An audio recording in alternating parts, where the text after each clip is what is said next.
This episode sponsored by Blue Chew. Try Blue Chew free when you use the promo code Opie, O-P-I-E, at checkout. Just pay $5 for shipping. That's bluechew.com, promo code Opie, O-P-I-E, to receive your first month free.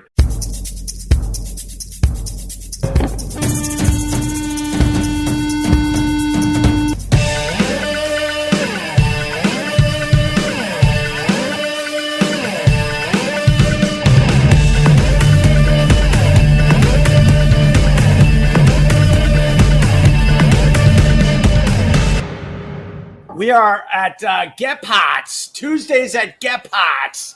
What you drinking on, Oh? Well, that's the problem. Adam, what am I drinking? Come on camera and tell everybody. This is Adam. He's the main bartender, especially on Tuesdays at Gebhards. What are we drinking? We're drinking the Lawson's Super Session IPA from Vermont. Lawson's? Yeah. All right. It tastes pretty good. It's very fruity. I don't mind the fruitiness of it. And the reason why I don't know really what I'm drinking is because Matt's not here. It's Matt's birthday. With that, I should say hi to Littlefoot. Littlefoot, come on in. There's Littlefoot. What's up, gang? Here's the deal. Matt's not here today because it's his birthday, and I'm not supposed to be here either, but I'm a wimp. Why aren't you supposed to be here? Because I'm supposed to be with him and the rest of our friends. He went to his house upstate. Okay. And let's just put it this way. The partying is extreme up there. And I have too much to do. And I didn't trust myself. So I said, you know what, Matt? Can I take you for sushi instead? So I'm going to take him for sushi for his birthday. That's the responsible father of two. I think that's you get A for effort there. Yeah. So I don't have Matt today because he's partying his ass off for his birthday. I got Littlefoot instead, so there you go. Instead. No, that's good. I mean, I'm going to beat the crap out of you, but you know I love you. Yeah. Hello. There's Ron the waiter. So, Matt's what's Pat Duffy saying? Your friendly neighborhood stunt boy is now the boss. That's right. Pat Duffy got a huge promotion. Cheers to Pat Duffy. Cheers to Pat. Bitches. Cheers to Pat. Cheers. L'chaim. Cheers. And also with you. Get out! Get out! Get out! Oh my God, we're at Target today with Ron the waiter here. No. Did you ever go to Cheers? Speaking of Cheers, It was called. Well, it's the bull. It's called the Bull and Finch. I've never gone in because I live around the corner. Never went in. I literally live around the corner because I'm from Beacon Hill. Oh, you're from Beacon Hill, Yeah. Okay. Yeah. That's like me. I live a couple miles from the Empire State Building. I've never been. Do you go to the tour ship, Robert? I have not been. I've been by it. Actually, I've never been up in the Empire State Building. I did go to the cask and flag in 32 years ago, whatever. What, in Faneuil Hall? Cask and Flag. Isn't there in Faneuil Hall? Isn't that what was Cheers? Oh, the Cheers bar. No, it's the Bull and Finch. That's what I meant. Sorry. right. Yes, that I went to. Yeah, it's called the Bull and Finch. Freshman year, just Right. to. And then you walked in and went, wait, this isn't the same place. They only use the outside facade. I want to speak to the manager. I want to speak to the I'd like to go have seafood upstairs. I'm sorry, sir. That's something different. Probably. How about you ever been to the Hilltop Steakhouse? Yes. I used to do remotes from the Hilltop Remember? Steakhouse. Yes. Remember they had the life-size cows on the front yard? Okay. Okay, this is a true story. What's the name of the club? I forget it, dude. What's the name of the comedy club in Faneuil Hall? Comedy Connection. It was a Friday night full, and there is a table of Asian college students, female Asian college students, and they wouldn't stop talking out loud, like literally their backs to me. You should have told them a math problem. So I'm not even that good at that. And I said, excuse me, honey, what's your name? Whatever. And she said, Karen, whatever. I forget her name. And she said, oh, you're Karen? I said, oh my God, the Hilltop Steakhouse just called and they want you back on the lawn. The place went crazy. I said, oh, you're Karen? Oh, listen, they just called. They want you back on the lawn. Dude, the fucking place went crazy. True story. She ran out crying.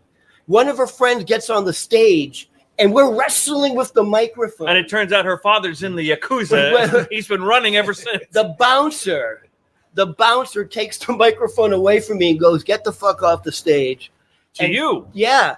And then my other comedic friend who went on before me, who did very well, was sitting, and I had a half Guinness left for me.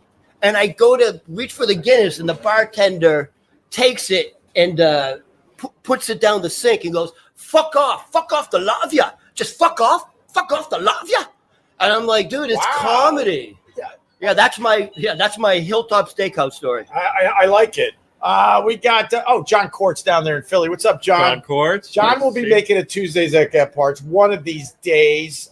He gave us a tenner. It's just an Acela ride away. Fibers and legs. Hi, Robert. Happy birthday, Matt. Yeah, well, I made the right move because those guys. Is it Matt's birthday today? Well, he's celebrating it today, and I was supposed to go, and at last minute, I'm like, I think I was a little scared because it's not. Let's just put it this way: it's not just a couple beers, it's not just a couple shots, and I'll leave it at that. They go, and it's a Tuesday. It's a Tuesday, and they go. They're the major leagues. So, I'm down to like AA ball. So what are they doing? They're breaking out the whipped cream cans and doing whippets, like whippets. No. He didn't say junior varsity. He said major leagues. So there seems like there's a birthday theme because yesterday was my birthday. Oh, by the way, happy birthday, thank you. Happy birthday. By the way, don't you remember we did? You want a bare bottom spanking? Yes, please. Don't you remember we did a show on my birthday once, and you had no idea it was my birthday? Right here, and the show was so dedicated like a year to ago. So it might have been. That was before the pandemic. Yeah, no, it was like 3 or 4 years ago. That was before the pandemic. Yeah, happy birthday, brother. Thank you. So Matt's a Scorpio too. You can tell. Yeah, Matt's. You can tell. So Matt will be back next week on Tuesdays at Gebhards. But I'm more than happy to hang out with Littlefoot and Ron the waiter. And I told Ron he has to talk about his living situation because you've never talked about it on. Well, you might have talked about it on my. podcast. I talk about my lesbian mother and everything, but I've never talked about my roommate situation because I don't know how he's going to feel about it. Like it's truly the modern version of The Odd Couple. Matter of fact, yesterday was Odd Couple Day. As a matter of fact. Was it really? Yes, on November 13th. So here's the Felix Unger's wife. So it's so hold on, Ron.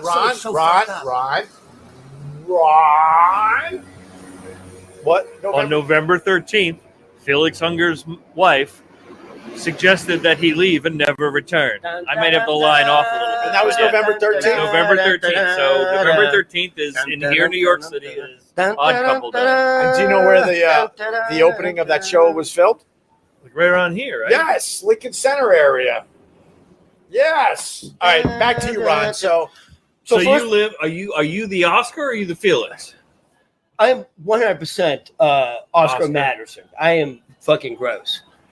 Yeah, I'm fucking gross. Matter of fact, for my birthday, he took me to Don't Tell Mama on 46th Street to see a woman singing Stephen Sondheim songs. It was actually very nice. Oh, wow. So that gives a clue of what kind of roommate you got. So he truly is Felix Unger. This is, I'm going to make it. You can't live by yourself in New York City. You just can't. You have to have a roommate. Right. The first day, this is how it started off. How did you find the place? By the way, guess where he works? Pete's Tavern. He still works there. So you met at Pete's Tavern. Yes. You needed a place to stay. I did. Okay. All right. More than a decade ago. He has an extra bedroom. Okay. So move Ronnie into the shot a little bit. So he had an extra bedroom. He said, "Come live with me." Yeah, like he has to walk through my bedroom to get to his. I don't care. What? Everyone thinks that's gay, but I don't care.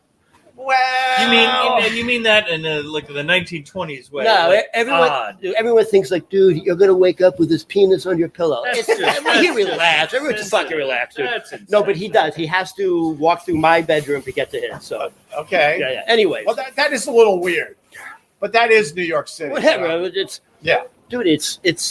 I think I live in one of the best neighborhoods in the country. I live in Astoria. I live directly across the street from the house from Seinfeld. It's a really nice neighborhood. You know when they would do the exterior of George Costanza's parents? Oh, damn. So So I live across from that brick house. Anyway. All right. This is over a decade ago. We finished moving everything in from the U-Haul. It's late afternoon. There's a famous Greek seafood restaurant on the corner called Taverna Kyklades or something, and it's pretty famous. And we like, let's go for a lunch. Let's commemorate it. You know what I mean? Like, hey, hey, it's gonna be great. And I order the fried calamari, and I pick up like a tentacle, and there's like 3 or 4 clumps. It's like heavy, and I'm like, fuck it. I'm hungry, and I just put the whole thing in my mouth, and I'm starting to chew, and it's cold and chewy in the middle, and I'm like, ugh. Well, I'm like, whatever. I've had sushi. I just swallow it. 30 minutes later, I'm like sweating. I don't feel good. I say to my roommate, I'm like, dude, I don't feel good. We gotta go. Right. So we go home. I immediately go into my bedroom. I get naked, and I go to bed. As you do. I wake up vomiting. Like I literally, it's like all over me. I'm panicking. I'm panicking. I'm naked. I'm vomiting. So, but it's not stopping. It's projectile because I have fucking food poisoning. Right. So I now run. My bedroom leads right into the living room. He's on the couch watching a Judy Garland movie.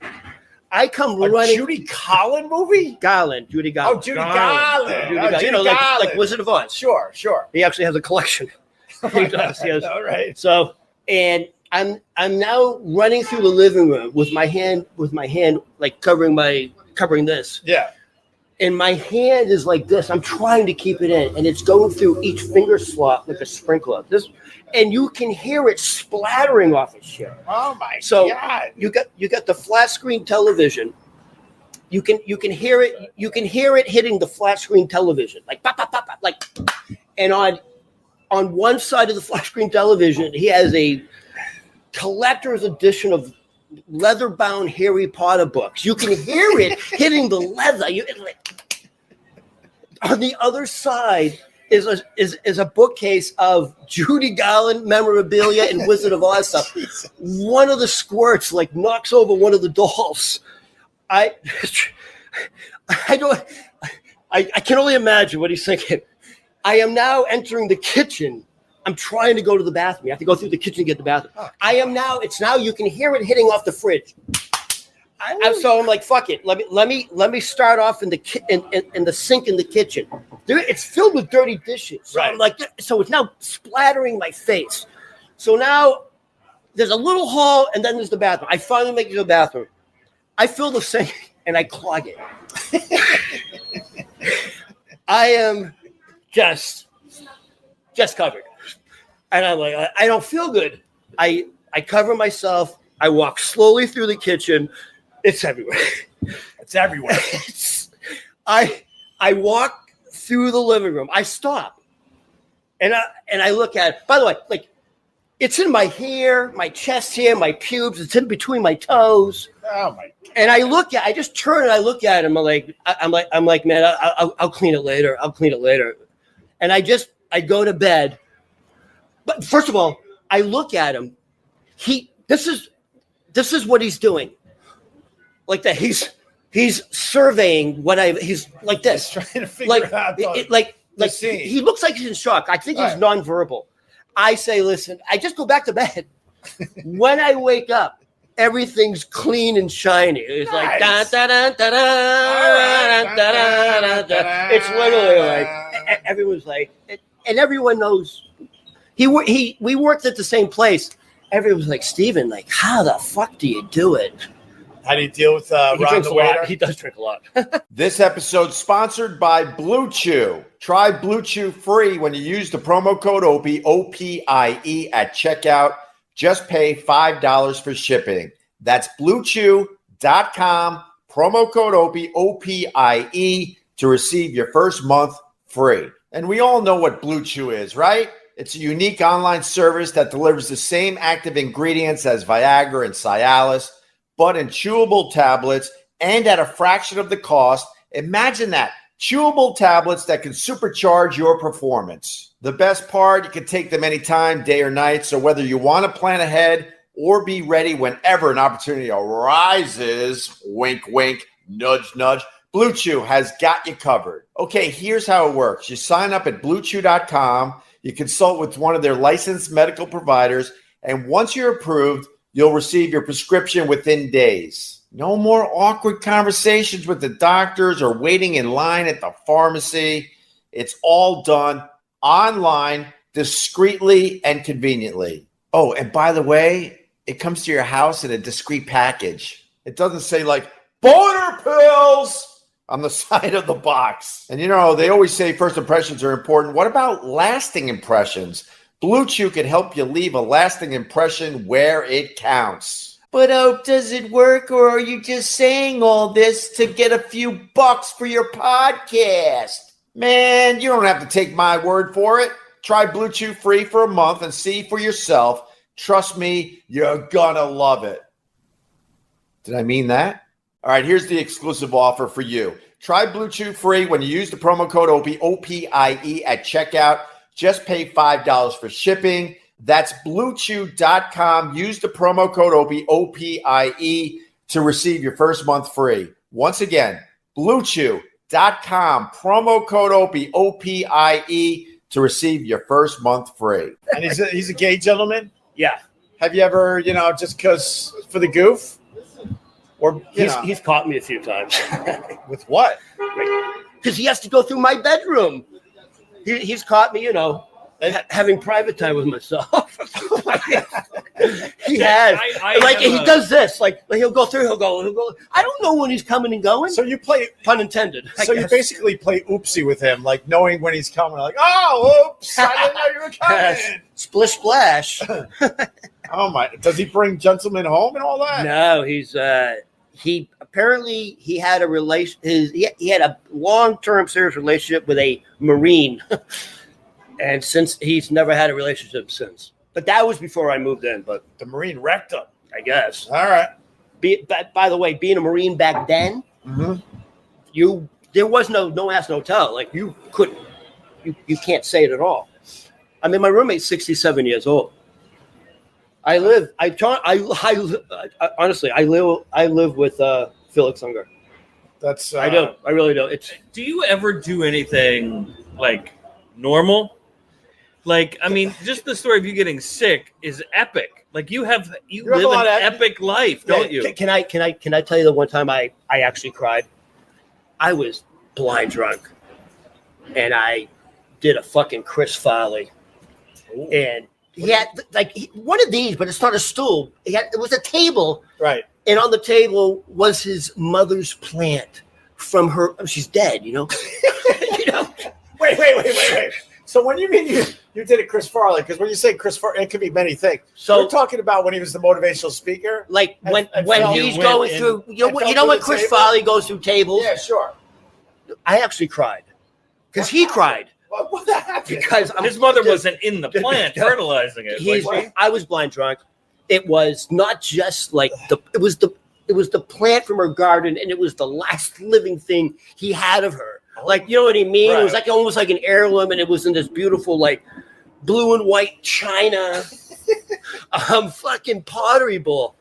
And I lost my balance, and literally it was like I belly flopped it. Like I was sliced up. I was sliced up because porcelain shop shattered everything, dude. I shattered everything. What kind of plant was it? I don't know. And why couldn't you save the plant? It was like Venus flytrap. Right. I don't know. It was one of those. I don't know how to describe it. Why would he cry? Couldn't he put it all back together somehow? When he looked at it, he's like, he just started crying. He just started crying. I was like, I'm sorry. He's like, you don't understand. Still live with him. He still puts up with you, Ron. He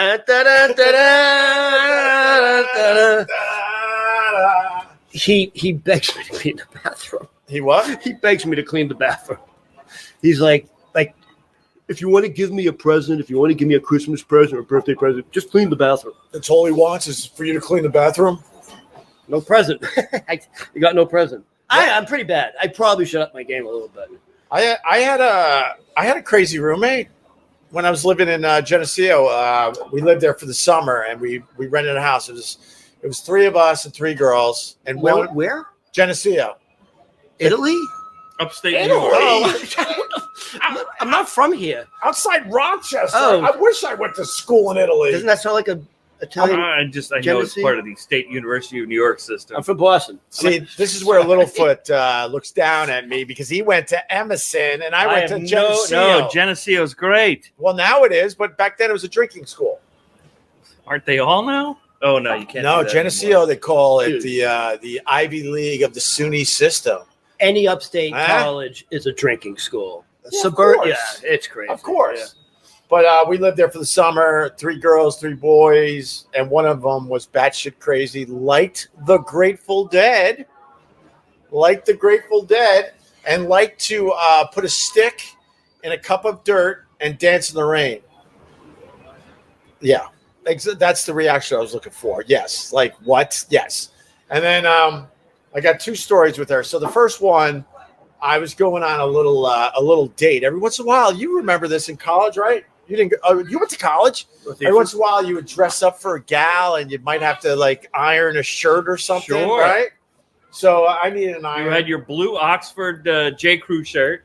Yeah, and I needed an iron, and she had the iron, and I go, "Can I use your iron?" And she's like, "Yeah, no problem, but be careful." I'm like, "Yeah, no problem. I'll be careful." You know.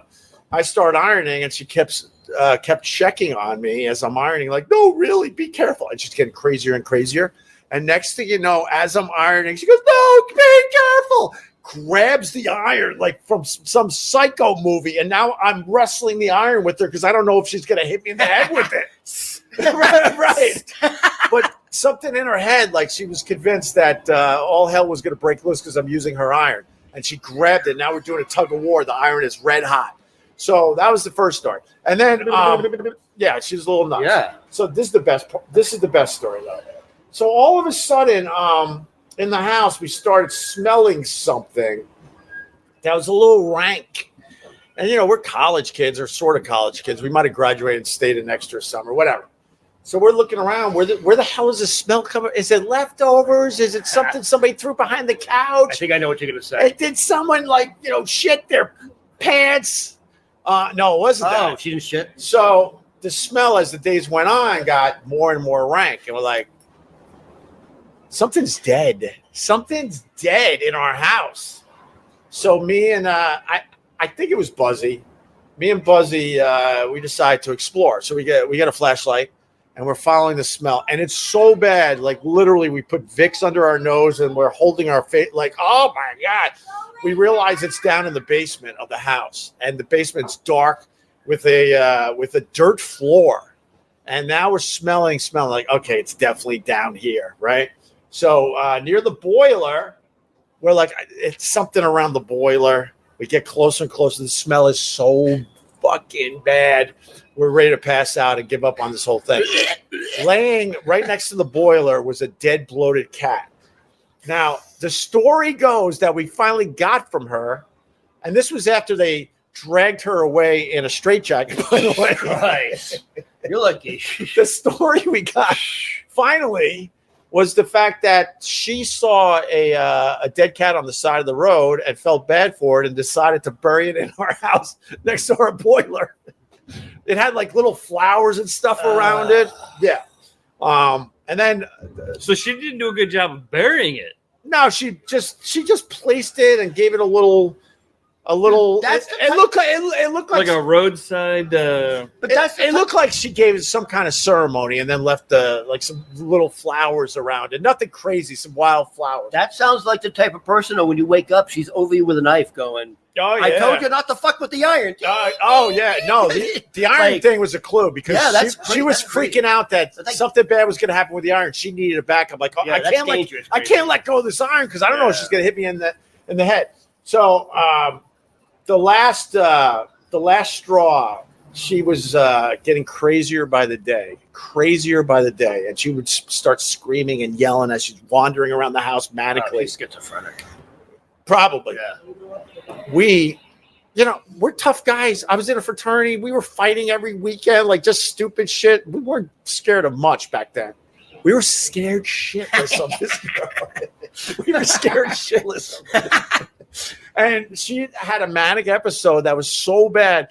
Everyone ran in my room and locked the door, and we're in there like, what the fuck are we gonna do? What the fuck? Yeah. Should we call somebody, right? And she's outside the door, like banging, like, what's going on in there? What's going on? I know you're in there. And we're like, what are we gonna do? So we actually jumped on the roof and figured out how to like hold ourselves like this and drop down to the ground and get the fuck away from the house.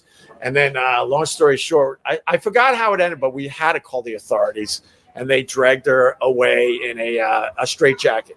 And then the end of the summer, we're all just loving life again, having fun. Our friends are over. We're partying like college kids should. And we get a knock on the door. It was her. Hi, guys, I'm better now. She literally goes, hi, guys, I'm better now. And we're like, good for you, but you can't stay here. You can't stay here. Yeah, she's on medication for sure. But the dead cat, the dancing in the rain with a stick in one of those white styrofoam cups, I'll never forget it. And one of my friends, he lived in the apartment in the house downstairs that was separate from us. And at 6 a.m, she's just dancing to the dead. And my friend Bert, he goes, "Shut the fuck up." Was she hot? Yeah, she was hippie hot. She was hippie hot. Oh, hippie hot, right? Hippie hot. And where is she now? I mean, she's better now, you said, right? So where is she now? Oh, Jesus. That's so many years ago. Which institution? You got any good roommate stories? I do. My first roommate in college, I had only had one roommate in college, freshman year, and he was a nice guy. He was the oldest of 8 Irish kids from Springfield, Mass. Springfield, Massachusetts. So Home of the Basketball Hall of Fame. Yeah. He had this room set up before I got there. He must, because he was closer, right? So he got in first. We got along because I was into the Dead and he was into the Dead. Did not wear shoes. And we were in Boston, and it was no traditional campus. This is a city school. Did not wear shoes to class outside until it got cold, till like November. I get that. We bought like a tarp or something to divide the room in half for privacy because we got girlfriends. Now, I learned physics really quickly that semester because a cotton tarp, doesn't muffle sound. Right. So I hear his girlfriend, he hears, what I've got going on and all that. And then he just progressively, nice guy, but just quirky college kind of stuff. I remember Sesame Street sheets the whole time. And I remember coming home, I'd done like a back-to-back 7 or 8 hours on the air straight. Oh, Jesus. And I'm carrying a crate of vinyl records. I kick open the door, holding the records, and his bed was right in front. And I see his girlfriend riding him like Matt on a motorcycle. Like a silhouette? Oh, no. Like I walk in. No silhouettes here. And it's this. It's like, hey, how are you? And then I turn into Rain Man. Yeah, I just gotta put my records down. Then I'm just gonna go get dinner. Yeah. No apology, none of that. Why an apology? No, I don't. You should be thanking him, right? For the show? For the show. Well, then I was always wondering, was she hot? Is he? Yeah, I love that. we did all right. Yeah, but a story like that, it doesn't matter if the person's hot, I think, right? I mean, it helps. It helps, but it's so erotic. And what if you look like Jabba the Hutt? Boo, boo, boo, boo, boo, boo, boo. Boo, boo, boo, boo, boo, boo, boo. Boom, boom, boom, boom. Boo, boo, boo, boo, boo, boo.